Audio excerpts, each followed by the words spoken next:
सहनाववतु सहनौ भुनक्तु सह वीर्यं करवावहै तेजस्विनावधीतमस्तु मा विद्विषावहै। ॐ शान्ति शान्ति शान्तिः। श्रीगणेशाय नमः। ॐ श्रीसरस्वत्यै नमः। ॐ श्रीगुरुभ्यो नमः। वक्रतुण्डमहाकाय सूर्यकोटिसमप्रभ निर्विघ्नं कुरु मे देव सर्वकार्येषु सर्वदा। या कुन्देन्दुतुषारहारधवला या शुभ्रवस्त्रावृता या वीणावरदण्डमण्डितकरा या श्वेतपद्मासना या ब्रह्माच्युतशङ्करप्रभृतिभिर्देवैः सदा वन्दिता सा मां पातु सरस्वती भगवती निःशेषजाड्यापहा। गुरुर्ब्रह्मा गुरुर्विष्णु गुरुर्देवो महेश्वरः गुरुरेव परं ब्रह्म तस्मै श्रीगुरवे नमः। दक्षिणे लक्ष्मणो यस्य वामे तु जनकात्मजा पुरतो मारुतिर्यस्य तं वन्दे रघुनन्दनं मनोजवं मारुततुल्यवेगं जितेन्द्रियं बुद्धिमतां वरिष्ठं वातात्मजं वानरयूथमुख्यं श्रीरामदूतं शरणं प्रपद्ये। बोला राजाधिराज रामचंद्र भगवान की जय। पवन सुत हनुमान की जय। उमापति महादेव की जय। बोलो है सब संतन की जय। श्री सद्गुरुनाथ महाराज की जय। मंगलमूर्ती मोरया। एकदा असाच हनुमान बरेच दिवस झाले, त्यातला काही निवांतपणा नव्हताच ना। एकदा असाच बसला होता पर्वतावर एका, इकडे तिकडे पाहत होता आणि अचानक त्याला आठवण कसली झाली तर संपूर्ण आयुष्यात एकदम घडलेला चमत्कार म्हणजे 100 योजन लांब आणि 10 योजन रुंद अशा समुद्रावर बांधलेला तो पूल, सेतू, समुद्रावर बांधलेला सेतू, याची त्याला आठवण झाली आणि त्याला असं वाटलं, बापरे काय घटना आहे। म्हणजे अगदी हे तर सगळे वानर होतेच, पण ज्या वानरांशी कधी काही संबंध नव्हता, म्हणजे असं छोटे छोटे मुलं वानरांशी, तेही सगळे प्रभुरामांच्या सेवेला किती प्रेमाने आले होते। आणि काय तो प्रसंग, म्हणजे आज जरी आपण आठवलं तरी आपल्या पोटात अगदी गोळा येतो, अशा पद्धतीचे सगळे विचार तो करत होत्या। अवघ्या 5 दिवसांमध्ये हा 100 योजन दूर असलेला, लांब असलेला हा पूल बांधून झाला होता। इतकं सगळ्यांनी त्याला मदत केली होती। म्हणजे ही घटना हनुमान म्हणतो न भूतो न भविष्यती, इतकं म्हणजे चमत्कार याच्या पूर्वीच्या आयुष्यातही कधी घडला नव्हता आणि कधी पुढे घडेल अशी शंकाही नाही, काही नाहीच, शक्यता नाहीच। घटना काही साधी नव्हती ती, असं त्याच्या मनात हे विचार चालू होते।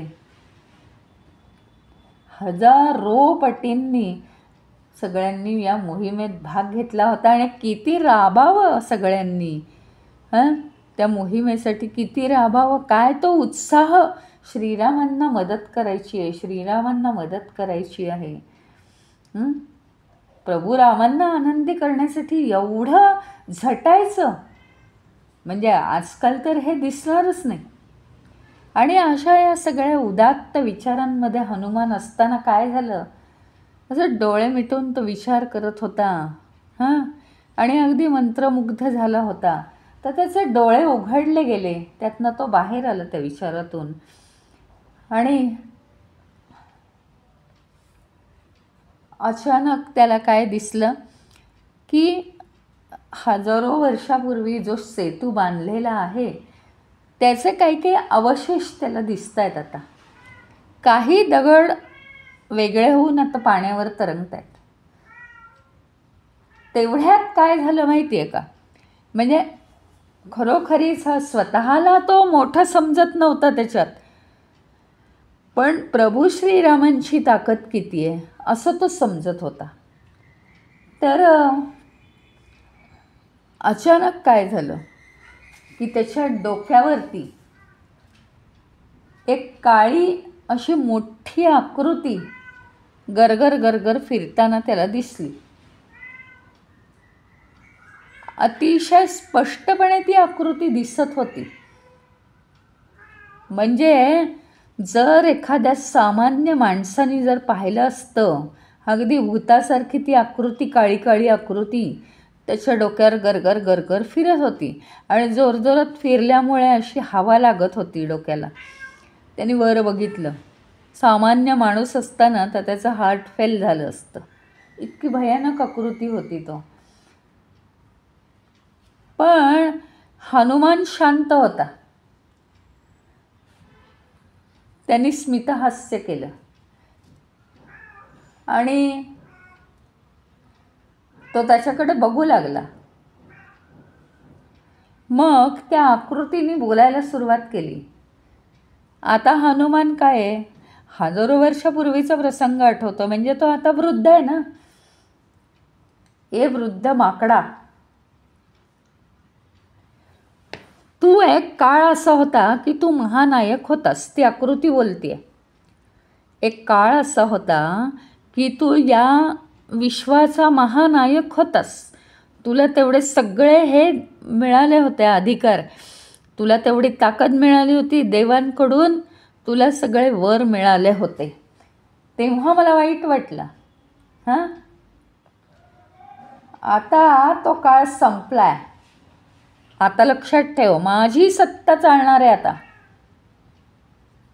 असं अगदी लाल लाल डोळेकडून हनुमानाकडे बघत तो म्हणत होता, धमकावत होता.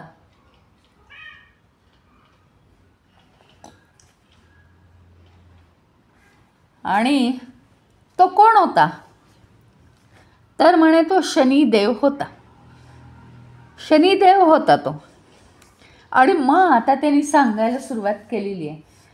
हनुमानाला वाटतं की हा कोण आला आहे श्रेष्ठ, म्हणजे काय आहे त्याच्या चेहऱ्याकडे पाहिलं. पण हनुमानाला काय आहे माहिती का, करायच्या सगळ्या गोष्टी, कर्तव्य किंवा गाजवायचे सगळे पराक्रम गाजवून झाले होते. त्याची आता काही हौस उरली नव्हती.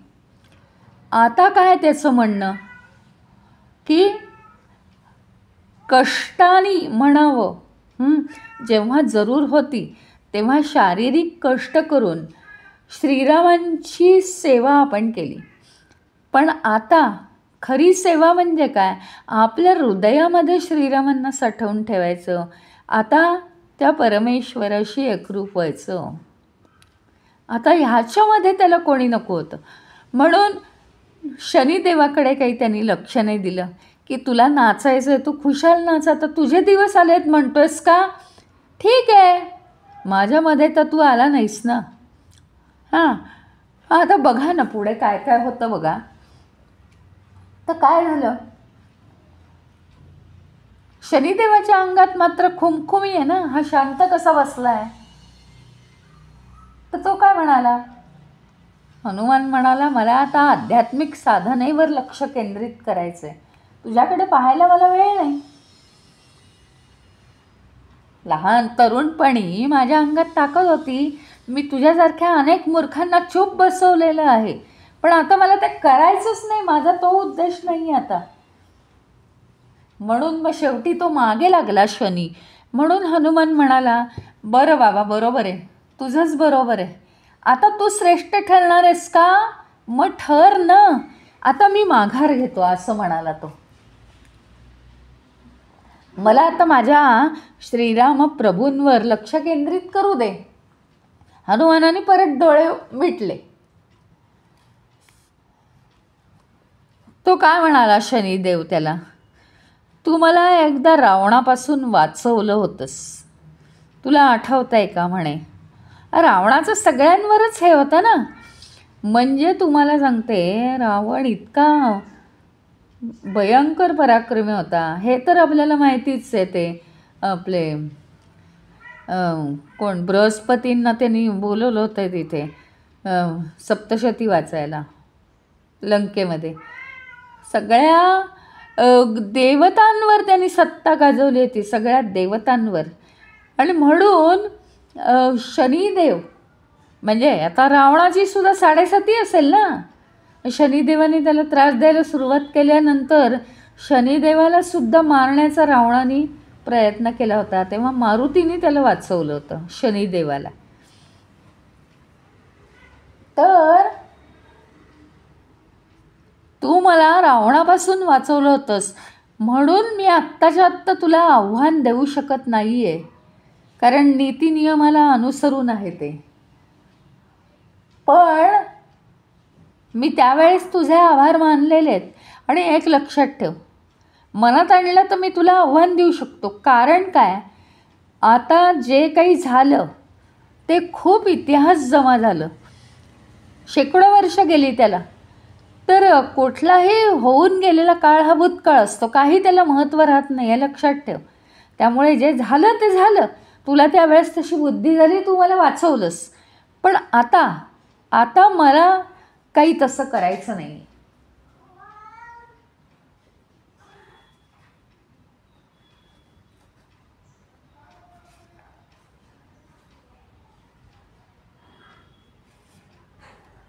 मग आता काय?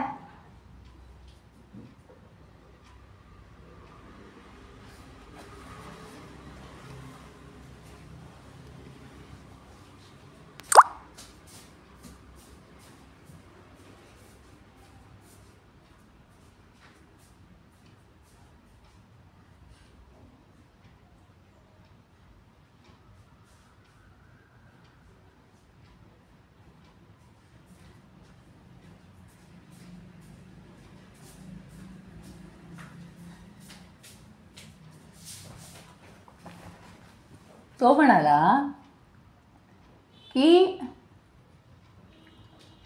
मला आता जगाला दाखवून द्यायचं आहे, तुझं कसं नाव मोठं झालं तसं मला पण आता जगाला दाखवून द्यायचं आहे की मी तुझ्यापेक्षा किती श्रेष्ठ आहे. चल उठ, मला सामोरा ये, तू माझ्याशी युद्ध कर, पळकुट्यासारखा पळू नकोस आता. मग आता शनी जर असं म्हणतो आहे तर मारुतीला ते झेपेल का? तो शांतपणाने राहायला तयार आहे. त्यांनी काय केलं, शनीनी हनुमानाच्या खांद्यावर एक ठोसा मारला आणि हनुमानाला हिसका देऊन ओढण्याचा प्रयत्न केला की चल लढाई करूया आपण. तर एकदम काहीतरी वेगळंच झालं. त्यांनी काही नाही, बसल्या जागी फक्त काय केलं असेल, बसल्या जागी शनी त्याच्या अगदी जवळ उभा होता मारामारी करण्यासाठी. बसल्या जागी त्याच्या दोन्ही पायांना आपली शेपटी कधी घट्ट गुंडाळली ते शनीला कळलंही नाही. ती शेपटी पायापासून छातीपर्यंत गुंडाळली आणि इतकी घट्ट करत गेला की आता दमछाक होऊन आता मरतो की काय अशी वेळ आली.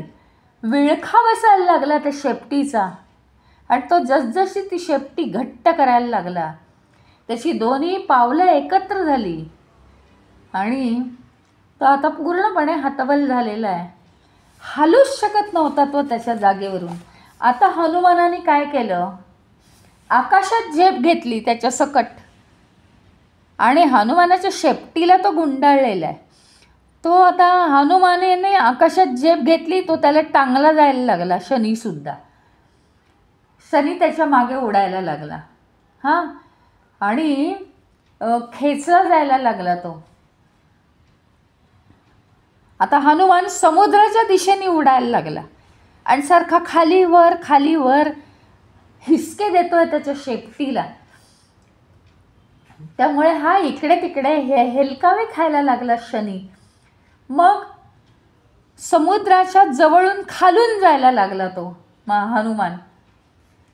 समुद्राच्या जवळून खालून जायला लागला आणि शेपटीला झटका देऊन टाकला.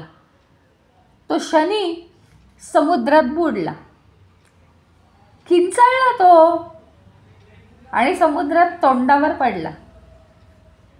समुद्रात जे त्या सेतूचे काही पाषाण तरंगत होते अजूनसुद्धा वेगळे होऊन, त्यातल्या एका पाषाणावर शनीचं डोकं आदळलं, रक्त यायला लागलं. आणि मग त्याला कळलं की हा तर दगड प्रभुरामांच्या सेतूचा एक भाग होता.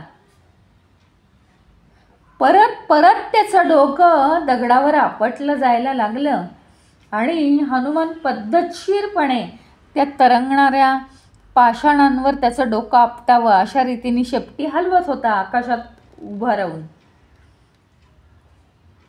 मग आता ते शनीला सहनच होईना आणि हातपाय पण बांधले गेले. आता काय करणार, त्याचं डोकं दुखायला लागलं.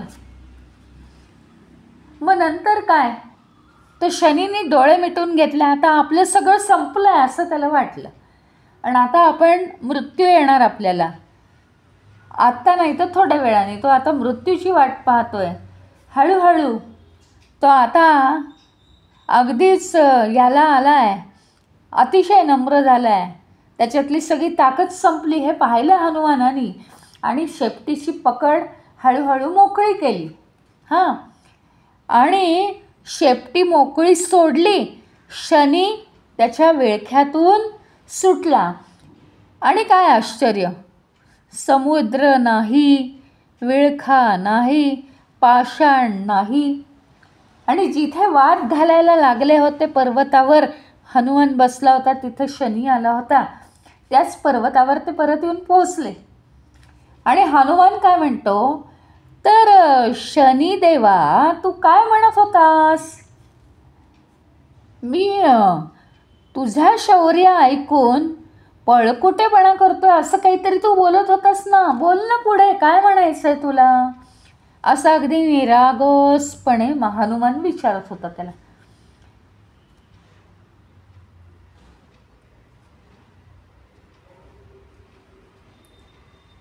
काय झालं शनिदेवा, हनुमान म्हणतोय की तू माझ्याशी बोलत होतास ना, अचानक अरे मला तर श्रीरामांचा जो सेतू बांधला होता ना त्याची आठवण झाली, म्हणून मी गेलो होतो समुद्रावर ते बघायला की तो सेतू कसा आहे, आता कोणत्या अवस्थेत आहे. त्यामुळे तुझ्या बोलण्यात जरा अडथळा आला, माफ कर मला. माझ्याकडून नक्की काय हवं आहे तुला ते आता सांग, मग तसं मी करतो. हनुमानाने एवढं बडवलं होतं त्या दगडावर त्याचं डोकं, अजून शनी भानावरच आलेला नव्हता. आणि नंतर तरीसुद्धा शनीला अजून आहेच बरं का, खुमखुमी आहेच. शनी आता काय म्हणतो, आता सुटलो आहे ना आपण, त्याला वाटलं. शनी आता म्हणतो, अरे मी तुला हेच सांगत होतो की आता श्रीकृष्णाचं अवतार संपला की मग कलियुग येणार आणि कलियुग सुरू झालं की हळूहळू माझा प्रभाव या पृथ्वीवर वाढणार आहे. आणि त्याच्यामुळे काय होणार, तू जरी माझ्यापेक्षा ताकदीने बलवान असलास हनुमंता, तरीसुद्धा मी काय करतो तुला सिक्रेट सांगतो म्हणे, मी लोकांच्या मनावरच प्रभाव वाढतो. त्याच्यामुळे लोकांचं मन हतबल होऊन जातं, त्यांच्या मनातली ताकद गेली की शरीरातली ताकद निघून जाते. आणि म्हणूनच मी तुला सांगायला आलेलो आहे की तू आता असं कर, नुसती शरीराची ताकद दाखवण्यापेक्षा तू आता ही पृथ्वी सोडून निघून जा आणि माझा प्रभाव या पृथ्वीवर राहू दे. तू या पृथ्वी सोडून इतरत्र कुठेही राहू शकतोस. माझा प्रभाव पृथ्वीवर राहिला पाहिजे. पृथ्वीवरच्या प्रत्येक मानवावर, बरं का, शनिदेव सांगतोय ते महत्त्वाचं आहे. पृथ्वीवरच्या प्रत्येक मानवावर दर 22.5 वर्षानंतर 7.5 वर्षासाठी प्रभाव टाकण्याची परवानगी मला दिलेली आहे. त्यामुळे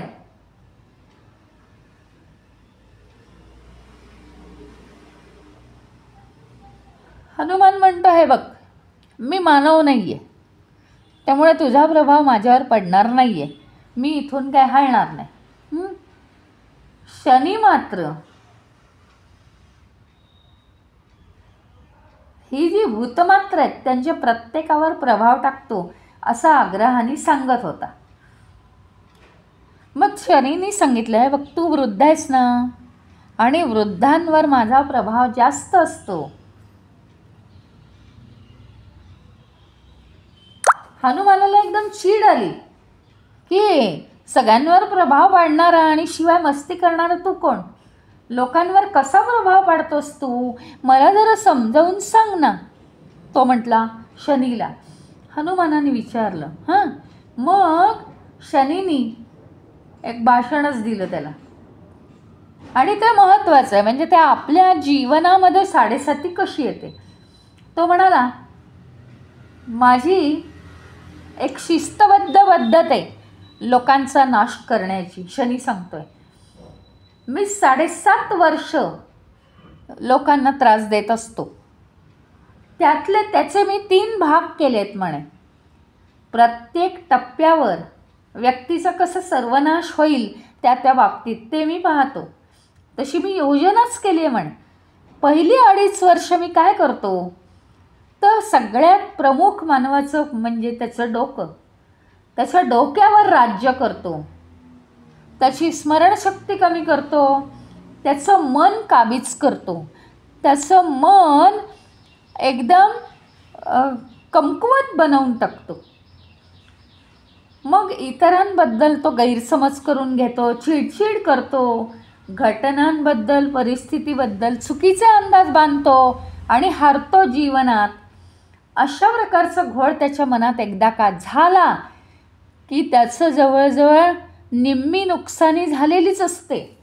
मग दुसऱ्या 2.5 वर्षांमध्ये म्हणे मी काय करतो, मनाचा तोल बिघडला की पुढची 2.5 वर्ष त्याच्या पचनसंस्थेवर मी परिणाम करतो.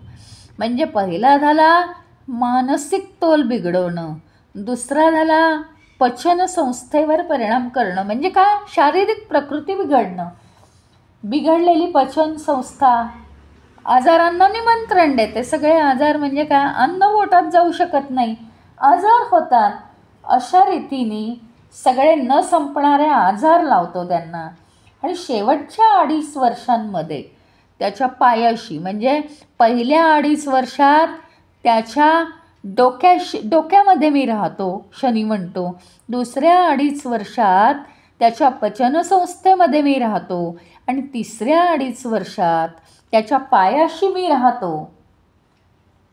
त्याची सगळी संपत्ती जिथे जिथे त्याचे पाय जातील तिथे तिथे त्याची हानी होईल. म्हणजे यश मिळणार नाही, कीर्ती मिळणार नाही, त्याचं सगळे काय करतील, त्याचं नाव खराब होईल, त्याचं ऐश्वर्य संपत्ती जाईल. त्याची चाल जिथे जिथे असेल तिथे तिथे मीच असतो त्याच्या पायात. त्याच्या रीतीने म्हणे मी सगळं पूर्ण विस्कळीत करतो मानवाचं जीवन. हे ऐकून हनुमानाला कौतुक वाटलं असं त्यांनी दाखवलं. आणि त्यांनी उत्तर दिलं, तू शरीरात प्रवेश करतोस ना एखाद्याच्या, त्याच्यामुळे तू शक्तिशाली बनतोस नाही का. मग माझ्याशी जर लढायचं तू ठरवलंस तर मी काय करू शकतो तुझं, हे आता तुला दाखवतो. लोकांच्या शरीरात प्रवेश करून तू लोकांचं नुकसान करतोस, बरोबर आहे, कौतुकच म्हणे तुझं, आश्चर्यकारक गोष्ट आहे. हे सगळं अगदी जादूसारखं तू करतोस. मग आता तुझ्या शरीरात घुसून मी काय करतो हे बघायचं आहे का? मलाही शरीरात घुसता येतं, पण ते वेगळ्या पद्धतीने. नक्की काय होत आहे ते बघ. मग शनी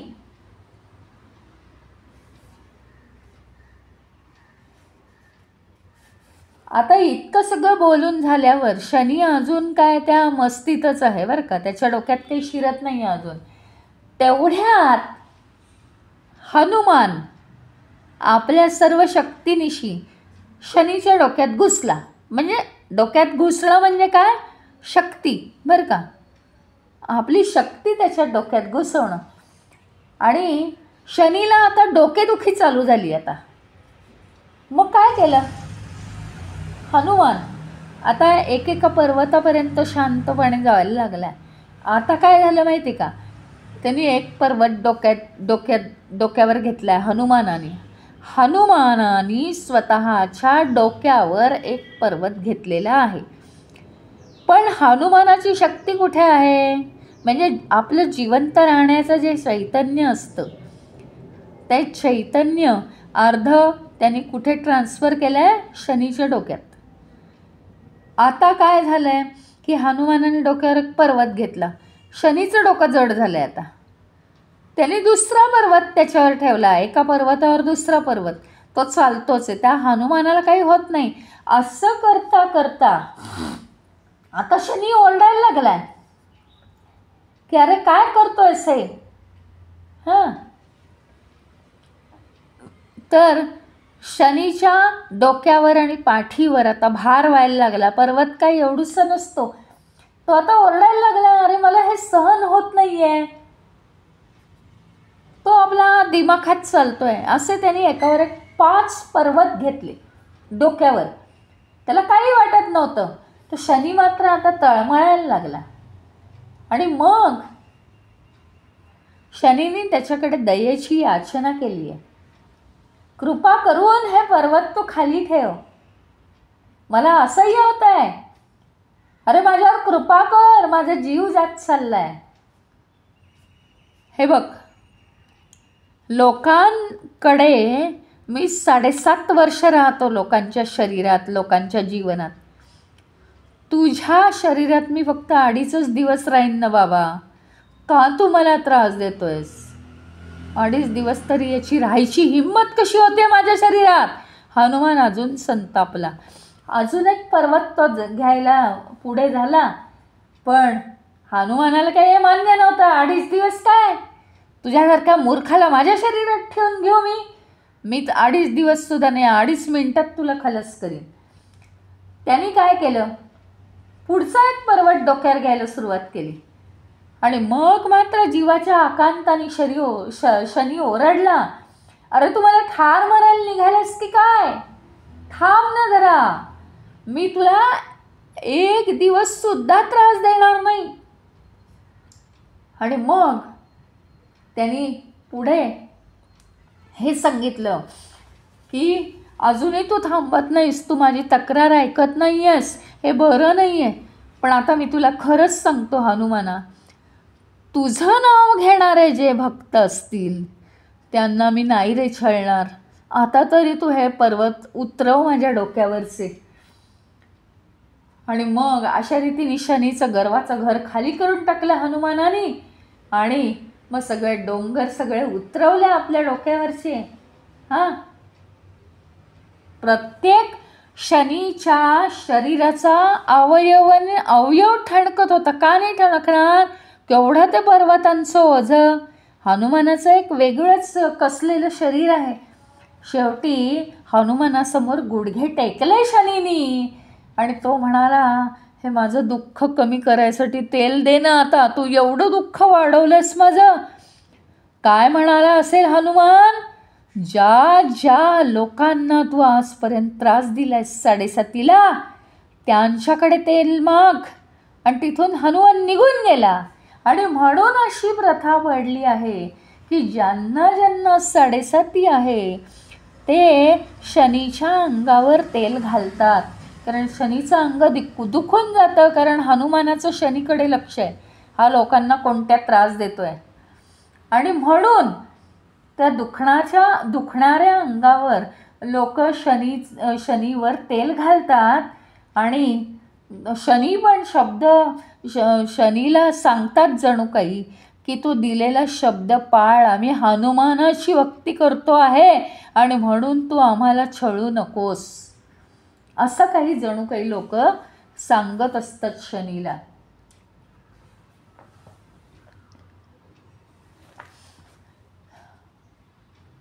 आता अजून एक गंमतशीर गोष्ट.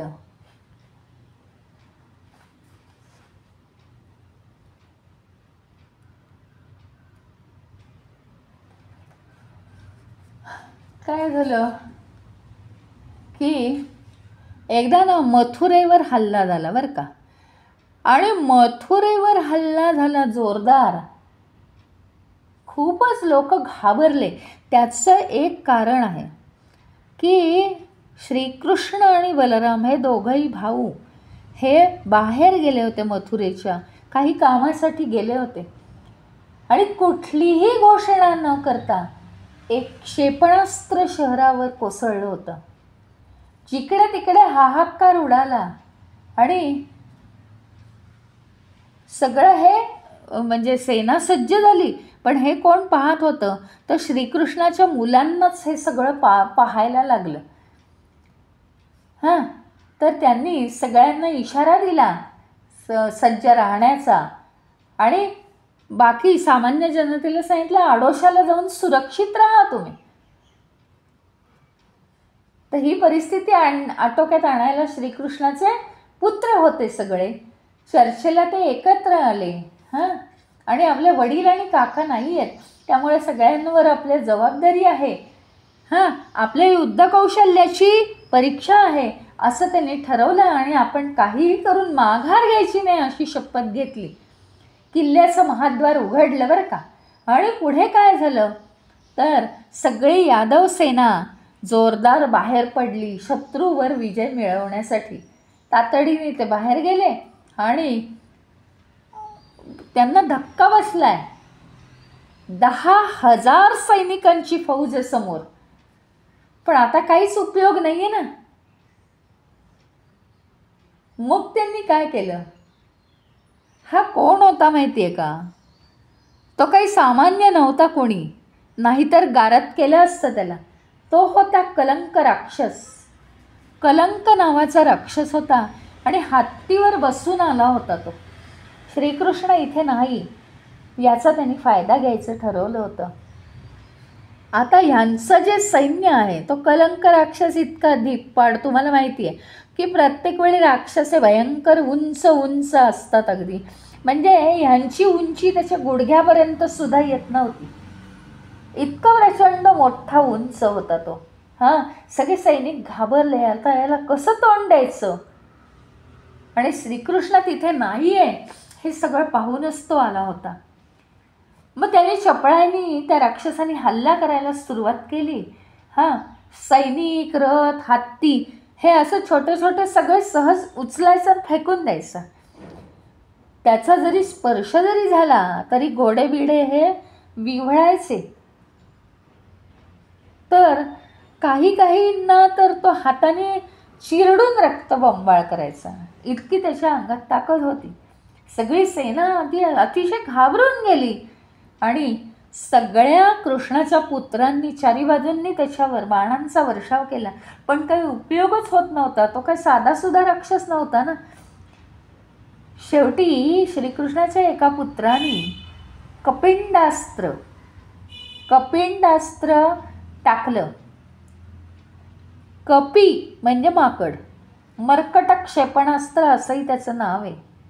हे अस्त्र सोडलं त्याच्यावर. स्वर्गातलं अस्त्र आहे आणि ते सोडल्यावर ॲटोमॅटिक काय झालं माहिती आहे. त्या अस्त्र सोडलं कलंक राक्षसावर.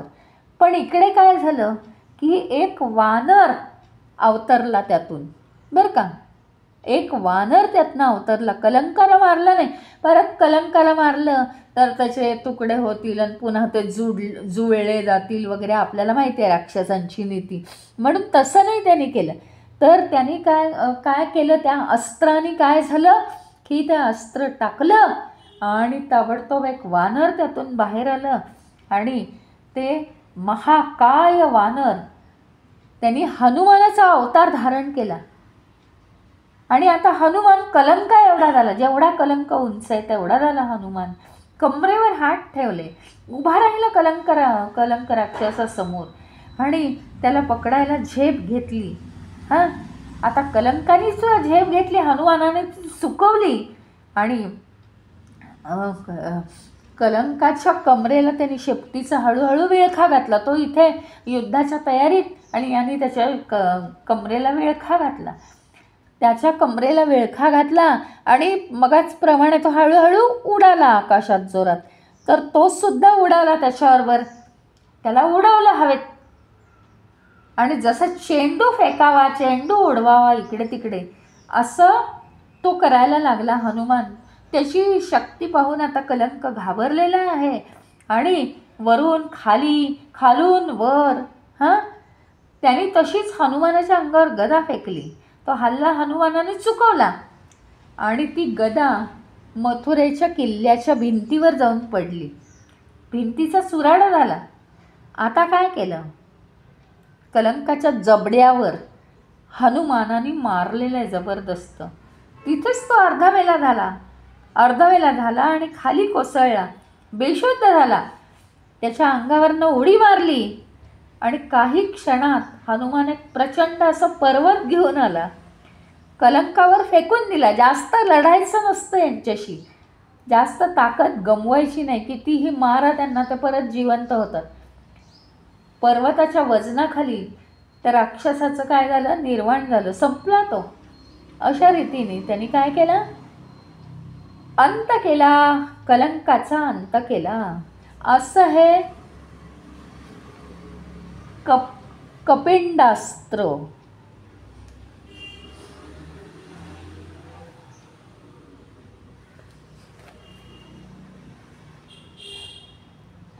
असाच अजून एक प्रसंग आहे.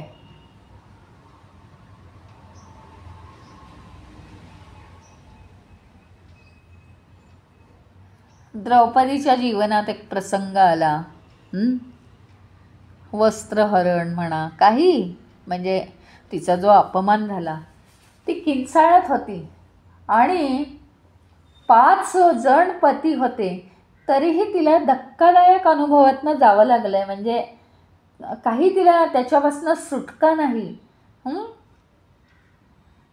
तिला तिच्या आप्तांकडून सुद्धा त्रास झालेला आहे. एवढे 5-5 पती असताना सुद्धा नातेवाईकांकडून तिला त्रास झालेला आहे. असंच एकदा कोणीतरी तिचं अपहरण करण्याचा प्रयत्न केला, पण अर्जुन आणि भीमांनी तिची सुटका केली. तरीसुद्धा अर्जुन तिच्या बाबतीत अतिशय हळव्या मनाचा होता आणि त्याला अतिशय वाईट वाटलेलं या गोष्टीचा. त्याला कोणीतरी असं शांतपणे समजवावं की का हे असं माझ्या जीवनात आलं आहे, म्हणून त्याला समजवण्याची गरज होती. आणि शांत होण्यासाठी आपल्याला कोणीतरी मिळावं याच्या शोधात तो होता. तर त्याला मार्कंडेय ऋषी भेटले. मार्कंडेय ऋषी भेटले त्याला आणि त्यांच्याजवळ त्यांनी हा विषय काढला. मार्कंडेयांनी त्याचं दुःख हलकं करण्यासाठी रामायणाचीच त्याला गोष्ट सांगितली आहे की रावणाने सुद्धा सीतेचं अपहरण केलं. रामाच्याही जीवनात असं घडलेलं आहे, रामालाही या मनस्थितीतनं जावं लागलेलं आहे. मग त्यांनी काय केलं, समुद्रावर पाषाणांचा सेतू बांधला आणि या सेतूवरून जाऊन रामाने वानरसेनेसह रावणाशी युद्ध केलंय आणि अशी पत्नीची सुटका करून घेतली. ही कथा ऐकली आणि मात्र अर्जुनाच्या मनात आता शौर्य दाटून आलंय. त्याचं दुःखसुद्धा आता कमी झाल्यासारखं त्याला वाटायला लागलेलं आहे.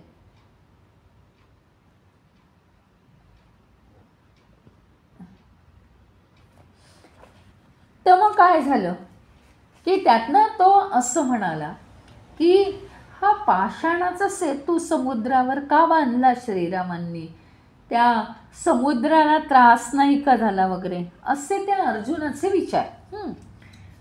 तर तिथे काय झालं म्हणजे असा तो विचार करत असताना तिथे जवळच हनुमान श्रीरामांचा जप करत बसलेला त्याला दिसला. अर्जुनाच्या मनाची घालमेल चालू होती.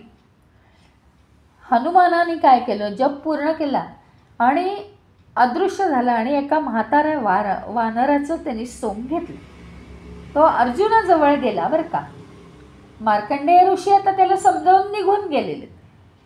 अर्जुन अजूनही नदीच्या काठी विचार करत बसलेला आहे. तो कशाचा विचार करत होता माहिती आहे, की श्रीरामांची धनुर्विद्या म्हणजे किती पूर्वी हे रामायण घडलंय तरीसुद्धा ही धनुर्विद्या किती निपुण होती. श्रीराम निपुण होते म्हणजे त्यांची निपुणता विलक्षण आहे. आणि श्रीराम किती थोर होते.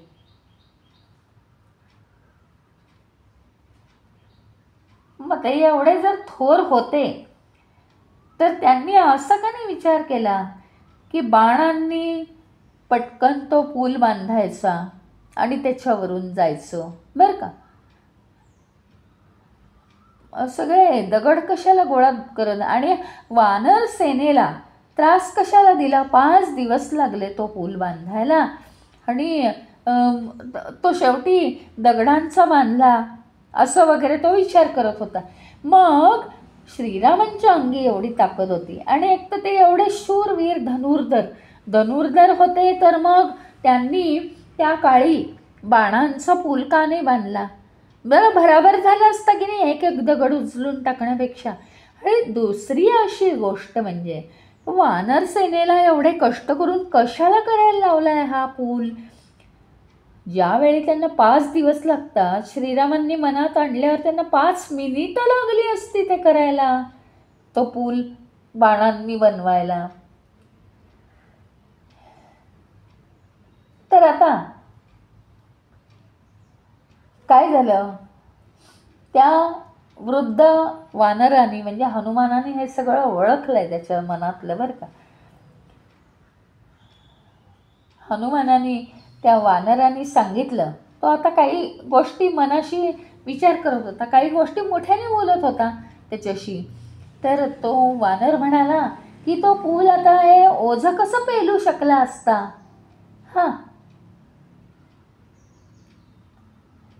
तर मग आता हे खरं करण्यासाठी त्यांनी काय केलं, अर्जुनाने हे सिद्ध करायचं ठरवलं की बाणांचं पूल सुद्धा ओझं पेलू शकतो. मग काय झालं, ॲक्च्युअल काय आहे की हनुमानाला आपल्या स्वामीची अर्जुन थट्टा करतोय. तो धनुर्धर होते तरी बाणांचा पूल का नाही बांधला वगैरे म्हणतोय. आता त्याला दाखवूया आपण. त्याला हे काही सहन नाही झालं.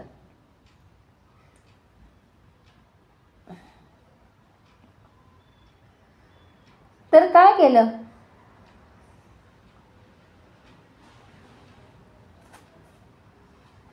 की अर्जुनाला ह्यांनी सांगितलं, तू असं म्हणतोयस ना.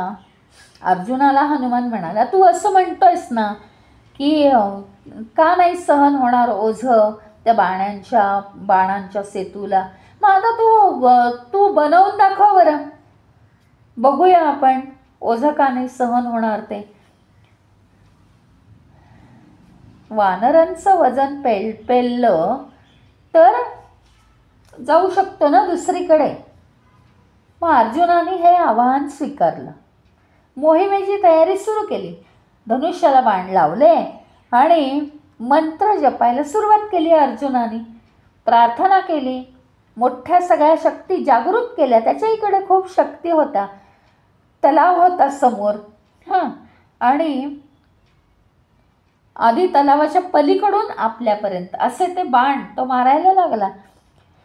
एकमेकांमध्ये ते व्यवस्थित असे अडकायला लागले. हीच तर मुळी धनुर्विद्या आहे.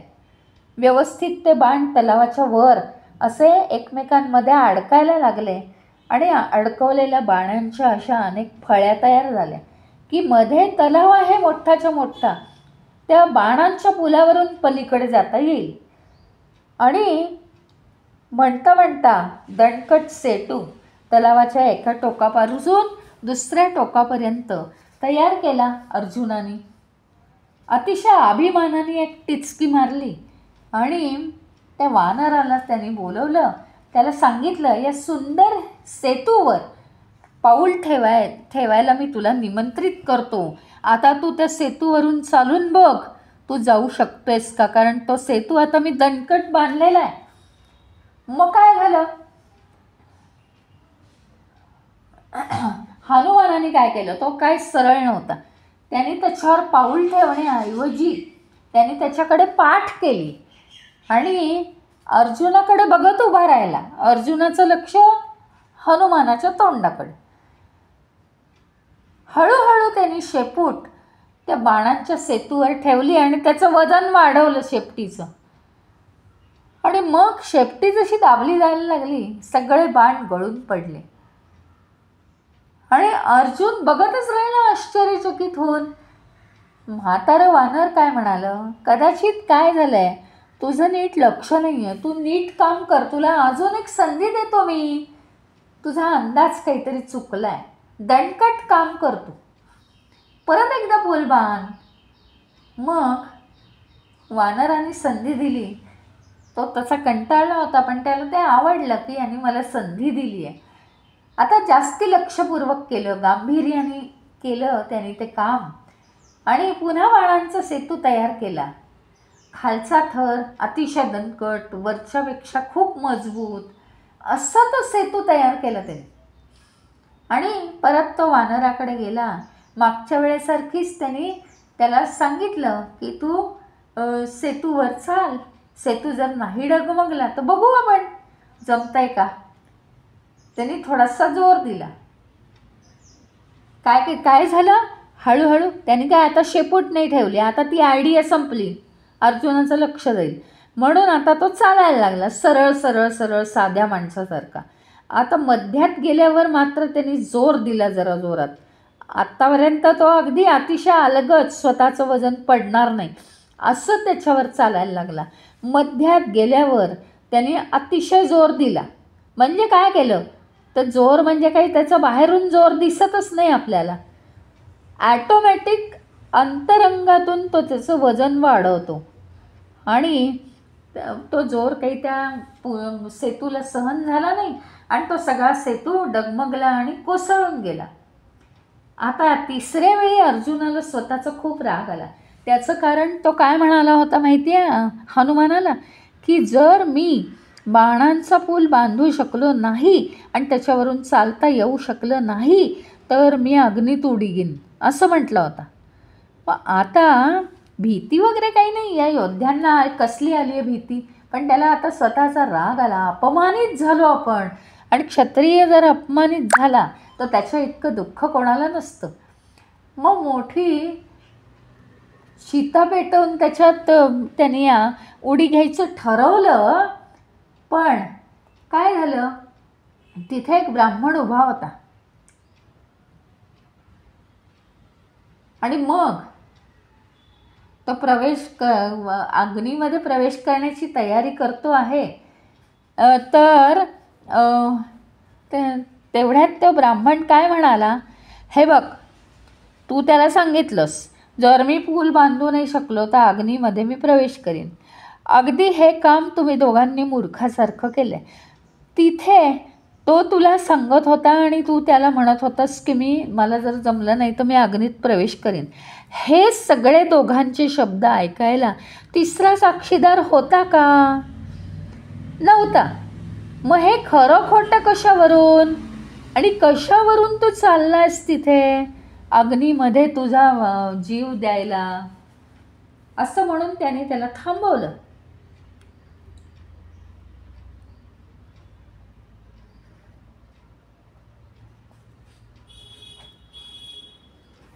मग काय झालं माहिती आहे का,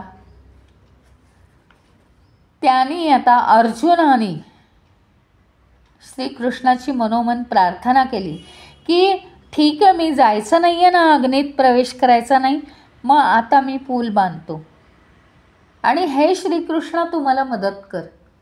हां, आणि मग आता जीवन मरणाचा प्रश्न आहे बरं का. तो काही त्याचं हे मागे घेणार नाही आहे, पण आत्ता तो थांबला आहे ब्राह्मणाच्या बोलण्यामुळे. मनापासून त्यांनी प्रार्थना केली आणि आपलं गांडीव काढलं, धनुष्य उचललं आणि बाणांचा वर्षाव करायला सुरुवात केली. असा सेतू बांधला की सगळीच्या सगळे 10,000 सैन्य उभं राहिलं त्याच्यावर, तरी तो सेतू बुडणार नाही. आता त्या वानराला सेतूवर पाऊल ठेवायला सांगितलं आणि अर्जुनही अगदी डोळ्यात तेल घालून बघायला लागला. मध्यभागी वानर पोहोचला आणि आता सेतू जोरजोरात त्याच्या शक्तीनिशी हलवतोय, पण तो काही पूल पडत नाही आहे.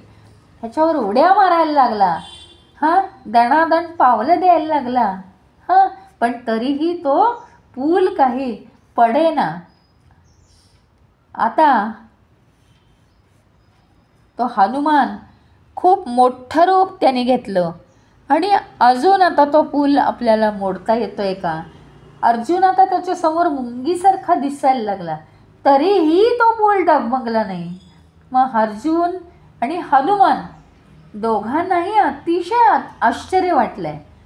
शेवटी हनुमान सेतूवरून खाली उभा राहिला, खाली उतरला आणि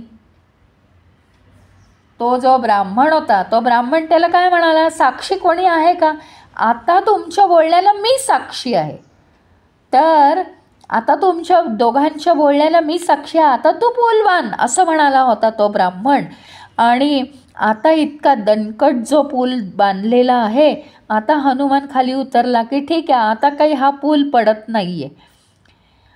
तेव्हा तो ब्राह्मण तिथून अदृश्य झाला की त्याच्याजवळ जावं आणि त्याला सल्ला विचारावा. तो हा जो आहे ब्राह्मण तो तिथून अदृश्य झाला, दिसेनासा झाला. दोघांनी त्याचा खूप शोध घेतला आणि तो ब्राह्मण जिथे तो पूल बांधला होता ना, त्याच तलावाच्या पाण्यातून तो वर आला बरं का. त्यावेळी त्या तलावाच्या पाण्यातून तो वर आला ना, त्याचे खांदे आणि मान रक्तबंबाळ झाली होती. त्यांनी त्या ब्राह्मणाकडे बघितलं, त्याचे पाय धरले की म्हणजे हनुमान म्हणाला, मी या पुलावर नाचलो आणि तू पाण्यात होतास म्हणून तुला लागलं की काय. त्याचे पाय धरले आणि त्याचे एक एक पाय धरून ते दोघेही रडायला लागले.